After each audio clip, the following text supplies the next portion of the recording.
We all talk about wanting a fresh start, a clean break from the past, right?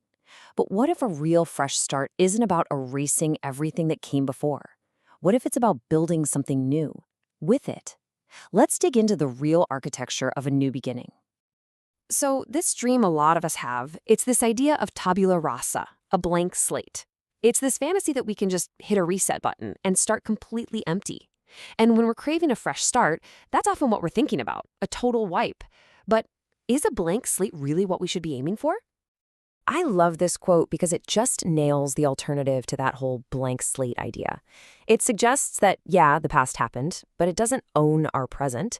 It's not about deleting yesterday, it's about realizing it no longer has control. And that raises a pretty big question about what actually shapes us. So, which one is it really? What has more of a grip on who you are? All the stuff that's already happened? Or the choices you're making right this second? It kind of feels like they're in a fight, but what we're going to see is maybe they're not. Okay, so check this out. What's so cool here is how it frames these three things not as enemies, but as a team. Your past isn't some heavy backpack you have to carry. It's the map. It's the guidance system showing you all the roads you've already been down. The present, that's your engine. That's the strength and the grit you're using to actually move forward.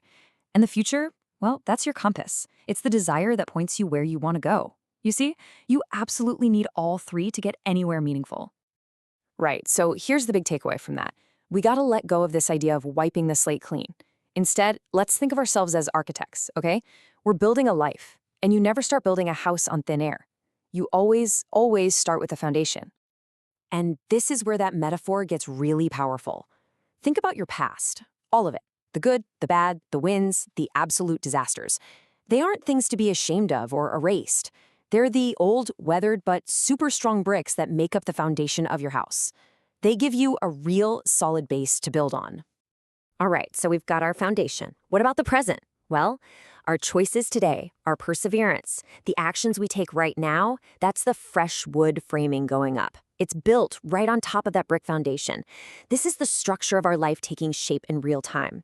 It's the active part of the construction you can actually see. And of course, you can't just build randomly, right? You need a plan. So what's guiding where every single piece of that framing goes? The blueprint. Our hope for the future, our goals, our dreams, that's the architectural plan we look at to make sure the house we're building today is actually the one we want to live in tomorrow. Okay, so this whole metaphor is great, right? The past is the foundation, the present is the framing, the future is the blueprint. It sounds so simple. So why is it so incredibly hard to actually do this? Why is learning from the past so tough? Well, it's because using those old, sometimes painful bricks is the hardest part of the job. Well, it all starts with this one core belief. Absolutely everything counts. Nothing is wasted unless we let it be wasted. Every single experience, especially the failures, has valuable information packed inside. The real challenge isn't the experience itself, it's having the guts to look at it, process it, and pull out its value. See, the real problem, the thing that gets in our way, is that it's so easy to just wallow, to get stuck replaying what went wrong over and over. But that's a trap. The productive path is a choice. It's a conscious decision to reframe that failure, not as something painful, but as a guide for what to avoid. It stops being a mistake and becomes data. It becomes another one of those solid foundational bricks. Okay, so let's boil all of this down. After everything we've talked about, if you're going to walk away with just one single thing from this whole architectural idea, what should it be? It's this right here. A fresh start has nothing to do with demolition. It's not about tearing everything down.